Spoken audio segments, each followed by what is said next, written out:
ছেলেরা কিভাবে স্মার্ট হবে? Smartness guide for men. ভূমিকা। ইন্ট্রো।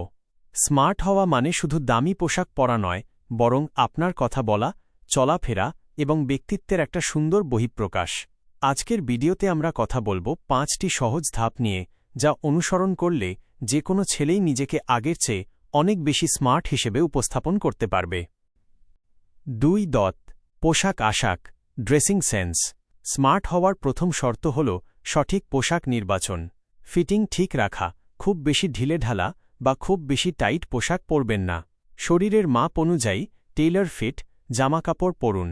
রঙের সামঞ্জস্য, হালকা রঙের শার্টের সাথে গাঢ় রঙের প্যান্ট যেমন নেভি ব্লু, ব্ল্যাক বা গ্রে পরার চেষ্টা করুন।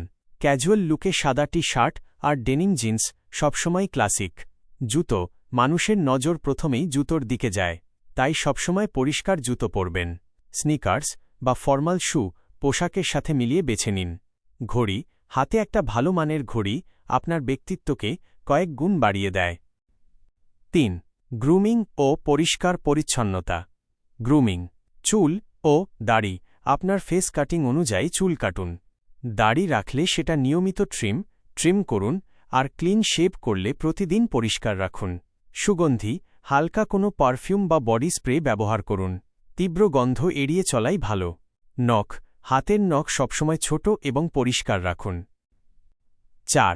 চলাফেরা ও বডি ল্যাঙ্গুয়েজ। বডি ল্যাঙ্গুয়েজ আপনার হাঁটা চলার ওপর নির্ভর করে আপনি কতটা আত্মবিশ্বাসী। সোজা হয়ে হাঁটা, কুঁজো হয়ে হাঁটবেন না। বুক টানটান রেখে এবং কাঁধ সোজা করে আত্মবিশ্বাসের সাথে হাঁটুন। আই কন্ট্যাক্ট, কারো সাথে কথা বলার সময় সরাসরি চোখের দিকে তাকিয়ে কথা বলুন। নিচু হয়ে বা অন্যদিকে তাকিয়ে কথা বললে আপনাকে আত্মবিশ্বাসের অভাব মনে হতে পারে। মুচকি হাসি, মুখে সবসময় হালকা একটা হাসি রাখুন। এটি আপনাকে মিশুক এবং পজিটিভ হিসেবে তুলে ধরে। 5. কথা বলার ধরন, কমিউনিকেশন স্কিলস। ধীরে ও স্পষ্ট কথা, তাড়াহুড়ো করে কথা বলবেন না। স্পষ্ট স্বরে এবং গুছিয়ে কথা বলার অভ্যাস করুন। শোনা, একজন ভালো বক্তা হওয়ার আগে ভালো শ্রোতা হন। অন্যের কথা আগে শুনুন, তারপর নিজের মতামত দিন। অহেতুক কথা না বলা, যেখানে প্রয়োজন নেই সেখানে কথা কম বলুন। এতে আপনার কথার গুরুত্ব বাড়বে। 6. উপসংহার, কনক্লুশন। সবশেষে মনে রাখবেন, স্মার্টনেস আসে ভেতর থেকে। অন্যের সাথে ভালো ব্যবহার করুন এবং সবসময় নতুন কিছু শেখার চেষ্টা করুন। ভিডিওটি ভালো লাগলে লাইক দিন এবং আপনার বন্ধুদের সাথে শেয়ার করুন।